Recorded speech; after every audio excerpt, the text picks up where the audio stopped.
तो चलिए बढ़ते हैं आज की कहानी की ओर। दोस्तों, सुबह सुबह जब सूर्य की किरणें हिमालय की चोटियों को गुदगुदाने लगी तो उत्तराखंड के एक छोटे से पहाड़ी गांव सोनापुर में हलचल शुरू हो गई। गांव के मुखिया लाल बहादुर हर सुबह की तरह खेतों की ओर जा रहे थे, मगर आज उनका रास्ता थोड़ा बदल गया था। कुछ देर पहले भारी बारिश हुई थी जिसने गांव के ऊपर बने एक पुराने मंदिर तक जाने वाले रास्ते को तहस नहस कर दिया था। आज लाल बहादुर ने सोचा कि वो उसी रास्ते से होकर जाएं, शायद मंदिर के हालचाल का भी पता चल सके। जैसे वो मंदिर के करीब पहुंचे तो उनकी नज़र एक चट्टान पर पड़ी जहां कुछ चमकीले पत्थर बिखरे हुए थे। ये पत्थर उन्होंने पहले कभी नहीं देखे थे। लाल बहादुर गांव के सबसे समझदार लोगों में से एक थे। उन्होंने उन पत्थरों को उठाया और ध्यान से देखा। वो पत्थर पारदर्शी थे और अंदर इंद्रधनुषी रंग छिपे हुए थे। ये कोई अनमोल रतन हो सकते हैं, मगर उनके मन में एक सवाल भी उठा, ये पत्थर किसी मंदिर के इतने करीब क्यों थे? क्या इनका कोई ऐतिहासिक महत्व था या फिर उनसे जुड़ा हुआ कोई और ही भयानक किस्सा? तो चलिए दोस्तों, जानते हैं क्या हुआ था आखिर लाल बहादुर के साथ, उन्हीं की जुबानी। दोस्तों, पत्थरों को देखने के बाद मुझे थोड़ा अजीब सा लग रहा था। मैंने अपनी ज़िंदगी में पहली बार इस तरह के चमकीले पत्थर देखे थे जिनके अंदर अजीब सी रोशनी थी, और वो अकल्पनीय पत्थर थे जिनको बेचकर हम पैसे भी कमा सकते थे। मैं चाहता तो ये सारी बातें पूरे गांव वालों को बता सकता था, लेकिन मैंने सोचा कि मैं इन पत्थरों को बेचकर धनवान हो सकता हूँ और अच्छे खासे पैसे कमाकर शहर में जाकर रहने लगूंगा। इसलिए मैंने गांव के किसी भी आदमी को इनके बारे में बताना ठीक नहीं समझा और फिर वहाँ से कुछ पत्थरों को उठाकर अपने कस्बे की ओर चल दिया। वो रास्ता पूरी तरह से टूटा हुआ था, तो उस रास्ते पर गांव के लोगों का आना जाना बहुत ही कम लगा रहता था। ऐसे में मैं भी रात के समय ही जाकर उन पत्थरों को इकट्ठा कर सकता था। अब मुझे इंतज़ार था तो शाम के 8 बजे का। जैसे ही रात का वक्त होता तो मैं अपना बोरा लेकर वहीं पहुंच जाता। दिन के उजाले को काली रात ने अपनी चादर के अंदर ढक लिया था और अब चारों तरफ पूरी तरह से अंधेरा भी छा गया था।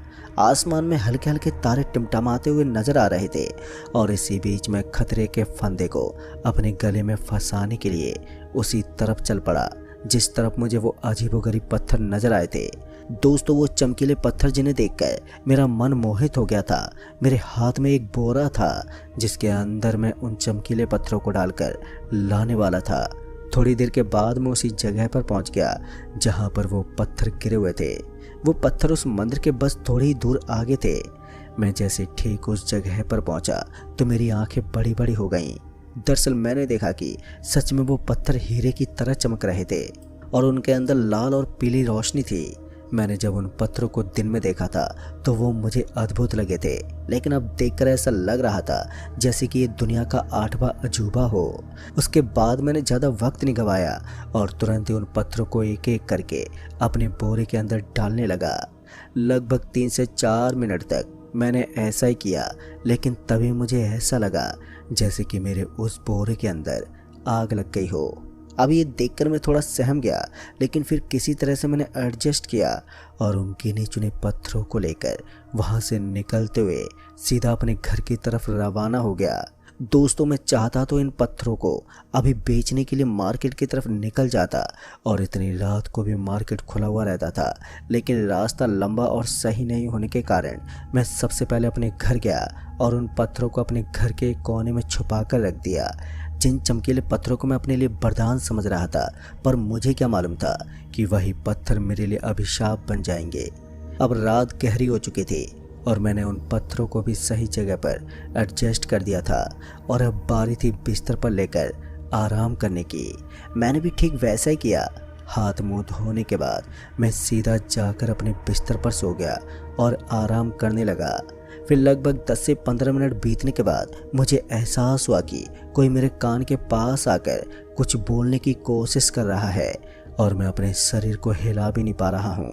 मेरा पूरा शरीर दब गया था और मैं पूरा जोर लगाने के बाद भी हिलडुल नहीं पा रहा था और साथ ही साथ मुझे ऐसा लग रहा था जैसे कोई मेरे कान के पास आकर कुछ फुसफुसा रहा हो, लेकिन उसकी आवाज़ मेरी समझ से बाहर थी। किसी तरह मैंने अपने आप को हिलाने की कोशिश की फिर मैं जैसे उठा तो मेरा पूरा शरीर पसीने से लथपथ हो गया। किसी तरह से मैं तेज तेज सांस लेते हुए उठकर बैठ गया था और उसके बाद इधर उधर देखने लगा। तभी मेरी नज़र मेरे घर के दरवाजे पर पड़ी। मुझे अपने घर के दरवाजे पर कोई नज़र आ रहा था और देखने में ऐसा लग रहा था कि वो कोई इंसान हो जिसकी हाइट लगभग 7 फुट की थी।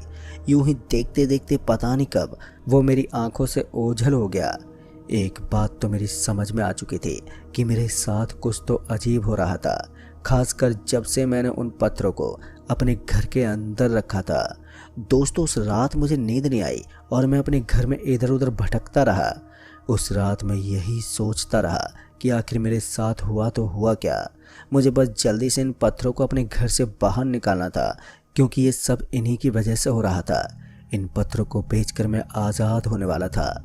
जैसे तैसे वो रात कटी और सुबह का वक्त हुआ तो जैसे ही सूरज ने आसमान में डेरा डाला तो उसके बाद मैं उन पत्थरों को लेकर सीधा मार्केट की तरफ निकल गया। हालांकि मेरे अंदर भी थोड़ी बेचैनी थी, लेकिन मैंने हिम्मत जुटाई और फिर सीधा मार्केट में पहुंच गया। मार्केट में पहुंचकर मैंने अपने एक जानकारी योगेंद्र जी को वो पत्थर दिखाए। जैसे योगेंद्र जी ने उन पत्थरों को देखा तो उनकी भी आंखें फटी की फटी रह गई। दरअसल उन्हें भी विश्वास नहीं हो रहा था कि ये पत्थर हो सकते हैं। उसके बाद उन्होंने उन पत्थरों को मुझसे कुछ पैसों में खरीद लिया। जैसे उनकी बिक्री हुई तब जाकर मुझे चैन की सांस मिली। फिर मुझे लगा कि अब मैं वहाँ पर पड़े हुए बहुत सारे पत्थरों को बेचकर बहुत सारे पैसे कमा सकता हूँ। लेकिन उम्मीद का ये दिया कब मेरी ज़िंदगी में आग की क़यामत खड़ी कर देगा, इसके बारे में मैंने सोचा ही नहीं था। जो काम मैं बड़ी आसानी के साथ करने में लगा हुआ था, वो काम लगभग 7 दिन बीतने के बाद मेरे लिए पहाड़ समान हो गया। मैं ठीक उसी मंदिर के पास वाली जगह पर जाता तो मुझे पत्थर तो मिल जाते, लेकिन अब मुझे ऐसा लगता जैसे कि मैं कुछ गलत कर रहा हूँ जो मुझे नहीं करना चाहिए। दोस्तों, ये 7वां दिन मेरी ज़िंदगी का सबसे खतरनाक दिन होने वाला था। उस चांद की हल्की हल्की रोशनी में मैंने अपने बोरे में उन पत्थरों को डाल दिया, लेकिन इस बार मैंने जैसे उस छोटे से बोरे को उठाया तो मुझे महसूस हुआ कि उस बोरे का वजन अब पहले से ज़्यादा बढ़ गया है। मैं उसे उठाने की कोशिश तो करता, लेकिन मेरे हाथ पैर जवाब दे देते। लगभग 3 से 4 बार मैंने उसे उठाने की कोशिश की, लेकिन हर बार मैं नाकाम रहा। जहां चांद के उस हल्की फुल्की रोशनी में मैं अपनी परछाई को देख पा रहा था तो मुझे ऐसा लगा कि मेरे पीछे मुझसे भी लगभग 10 गुना बड़ा कोई आदमी खड़ा है। एक बार के लिए उस भयानक नज़ारे को देखकर मेरा बदन कांप उठा, लेकिन फिर मैं जैसे धीरे धीरे पीछे की तरफ घूमा तो मेरी आंखें फटी की फटी रह गईं। दरअसल मैंने देखा कि मुझे वहाँ पर कोई भी दिखाई नहीं दे रहा था, और फिर जब मैंने अपनी परछाई की तरफ देखने की कोशिश की तो मेरी बेचैनी और बढ़ गई। अब मुझे वहाँ केवल अपनी ही परछाई दिखाई दे रही थी। इतने में ही मेरी नज़र एक सफ़ेद रंग के बोर्ड पर पड़ी, और जैसे मैंने उस सफ़ेद रंग के बोर्ड को देखा तो मैंने पाया कि उसके ऊपर कुछ लिखा हुआ था। पहले तो वो उर्दू भाषा में नज़र आ रहा था, लेकिन जैसे जैसे मैं उसके करीब गया तो मैंने देखा कि उसके नीचे हिंदी भाषा में कुछ लिखा हुआ था। फिर जब मैंने बड़े ध्यान से उसको पढ़ना शुरू किया तो मुझे पता चला कि ये बोर्ड किसी मौत पर बनाया गया था और श्रद्धांजलि के रूप में उसके ऊपर फूल बरसाए गए थे। पर मुझे नहीं मालूम कि उन फूलों और पत्थरों के बीच में क्या संबंध था, लेकिन एक बात मैं अच्छी तरह से समझ गया था कि आज मेरी मुलाकात एक भूत से हुई है।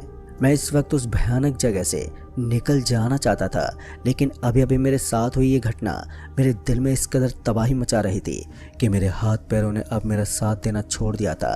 साथ ही मुझे ऐसा लग रहा था जैसे कि कोई है जो मेरे आजू बाजू में मौजूद तो है, लेकिन मैं उसे देख नहीं सकता था। अब मैं मन ही मन भगवान से अपनी जान की भीख मांग रहा था, लेकिन मुझे क्या मालूम था कि अभी तो खतरों की शुरुआत हुई है। मुझे ज़िंदगी भर अभिशाप की दुनिया में जीना है। जैसे तैसे मैं अपने आप को सुरक्षित करते हुए वहाँ से निकला और उस बोरे को लेकर अपने घर पहुँच गया। मैं जैसे ही अपने घर पहुँचा तो मुझे महसूस हुआ कि मेरा पूरा बदन टूटा हुआ था। मेरे हाथ पैरों में अब थोड़ा बहुत बुखार भी हो गया था। ऐसे में अब मैंने तय किया कि मुझे किसी पंडित के पास जाकर इस चीज़ का जिक्र करना चाहिए और उसे पूरी बात बतानी होगी। जिस तरह की घटना आज मेरे साथ हुई थी दोस्तों, वो कोई नॉर्मल चीज़ नहीं थी। ऊपर से जब मैंने उस सफ़ेद रंग के बोर्ड के ऊपर कुछ पढ़ा था तो उसके ऊपर लिखा हुआ था कि यहाँ की चीज़ों को उठाने का मतलब है अपनी मौत के साथ खेलना। मैंने तो वहाँ की चीज़ों को ना केवल उठाया था, साथ ही उनको बेच भी दिया था। रात भी गहरी होती जा रही थी, लेकिन मेरी रातों की नींद अब हराम हो चुकी थी। तभी मैंने देखा कि किसी ने अचानक ही मेरे घर पर दस्तक दी है। मुझे कुछ भी समझ में नहीं आ रहा था कि इतनी रात को भला कौन होगा। मैं अपने घर के अंदर वाले कमरे में लेटा हुआ था और जैसे मुझे किसी के जूते पटकने की आवाज़ आई तो मैं जल्दी से उठा और बाहर निकला। पर जैसे मैं बाहर गया तो एक बार फिर से मेरे साथ छोटी सी घटना घट गई।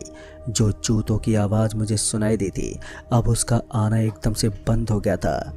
फिर मैंने एक बार के लिए चैन की सांस ली और फिर उसके बाद अपने कमरे के अंदर सोने की कोशिश करने लगा। लेकिन पूरी रात यूं ही इधर उधर भटकते भटकते वक्त बीत गया और फिर सुबह होते मैं सबसे पहले उन पत्थरों को लेकर हमारे गांव के बगल में एक मंदिर पड़ता था, वहां पर पहुंचा। उस जगह पर एक दुर्गा माता का मंदिर था और वहां पर एक महिला भूत प्रेत जैसी चीज़ों से छुटकारा दिलाती थी। मैं जैसे ही वहां पर पहुंचा तब जाकर मुझे पता चला कि मैंने अपनी ज़िंदगी की बड़ी बड़ी गलतियों को अंजाम दिया है। दरअसल मैं जिन पत्थरों को बेच रहा था वो किसी की समाधि पर बनाए गए पत्थर थे। उन पत्थरों को बहुत महंगा बताया गया था, शायद वहाँ किसी महान व्यक्ति को दफनाया गया था और उन पत्थरों की कीमत बहुत ही ज़्यादा थी। अब ये सुनने के बाद मेरा तो दिमाग ही चकरा गया और उसके बाद मैं वापस से अपने गांव लौटा तो मुझे पता चला कि हमारे गांव में बिमलेश काका रहा करते थे, जिनका परिवार बहुत बड़ा था और उनके पास पैसों की कोई कमी नहीं थी। वो इतने अमीर थे कि 5 गांव पर राज किया करते थे। लेकिन उनकी मौत के बाद उनके परिवार वालों ने उनको दफनाने के बाद बहुत ही महंगे पत्थरों से वहां पर एक विशाल बोर्ड सा बना दिया। कहते हैं कि उस जमाने में उन पत्थरों को भारत के सर्वश्रेष्ठ पत्थरों में गिना जाता था, पर मुझे नहीं मालूम कि इसके पीछे की क्या सच्चाई थी। लेकिन गांव का मुखिया होने के बावजूद मेरी इन हरकतों ने मेरी इज्जत को पूरी तरह से खराब कर दिया था और धीरे धीरे मेरी स्थिति भी अब बिगड़ने लगी थी। जहाँ पहले मेरा शरीर एकदम हट्टा कट्टा हुआ करता, तो वहीं अब मेरे शरीर में मुझे कमजोरी महसूस होती। दुर्गा माँ के उस मंदिर के पुजारी ने मुझे बहुत सारे नुस्खों के बारे में बताया था ताकि मैं अपनी जान बचा सकूं, लेकिन उनसे कोई फ़ायदा नहीं हुआ क्योंकि वो अभिशाप अब पूरी तरह से मेरे ऊपर लागू हो चुका था। उस पुजारी ने बताया था कि इस अभिशाप के लागू होने के बाद हम कोशिश कर सकते हैं, लेकिन इससे बच पाना बहुत ही मुश्किल है। उस पंडित ने मेरी सहायता करने की तमाम कोशिशें की, लेकिन मैं उस अभिशाप से बच पाने में नाकाम रहा और धीरे धीरे मेरा शरीर मेरा साथ छोड़ने लगा। आखिर में जब मुझे लगा कि अब मैं अपनी ज़िंदगी के साथ हाथ धोने वाला हूँ, तो फिर मैंने फैसला किया कि मैं उसी जगह पर जाऊँगा और आखिरी बार अपनी आखिरी कोशिश को अंजाम दूंगा। दोस्तों, वो शनिवार की रात 12 बजे जिस तरह से उस पंडित ने मुझे बताया था, मैंने वैसा ही किया। मैं सबसे पहले ठीक उसी जगह पर पहुंचा जहां से मैं पत्थर उठाया करता और फिर मैं वहां पर एक दिया जलाकर वहां पर दफनाए गए उस आदमी से माफ़ी मांगना शुरू कर दिया। पहले तो मुझे लगा था कि शायद इससे कोई फ़ायदा नहीं होने वाला, लेकिन फिर मुझे महसूस हुआ कि किसी ने मेरे सर पर हाथ रखा था और ये सब सिर्फ मुझे 5 सेकंड के लिए ही महसूस हुआ। फिर उसके बाद मैं वापस से अपने घर लौट गया, लेकिन वापस अपने घर आने के बाद मुझे ऐसा महसूस हो रहा था कि मैं पहले से ही काफ़ी हल्का हो गया हूँ। आप यकीन मानिए, उस रात के बाद मैं वापस से अपनी नॉर्मल ज़िंदगी में पहुंच गया। दोस्तों, वो रात बीतने के बाद मुझे समझ में आ गया कि हमें कभी भी इतनी लालच नहीं करनी चाहिए कि हम अपनी ज़िंदगी से हाथ धो बैठे। और फिर मैंने गांव के सामने अपना सारा गुनाह भी कबूल कर लिया और गांव वालों को भी पूरी बात बताई। गांव वाले भी इस चीज़ से सतर्क हो गए और उसके बाद हमने वहाँ पर एक जाल बनवा दिया ताकि कोई भी आदमी दोबारा उस जगह पर पहुँचकर इस तरह की गलती को अंजाम ना दे पाए। तो दोस्तों, इस कहानी में बस इतना ही। कहानी आपको पसंद आई हो तो वीडियो को लाइक शेयर कमेंट ज़रूर कर दें।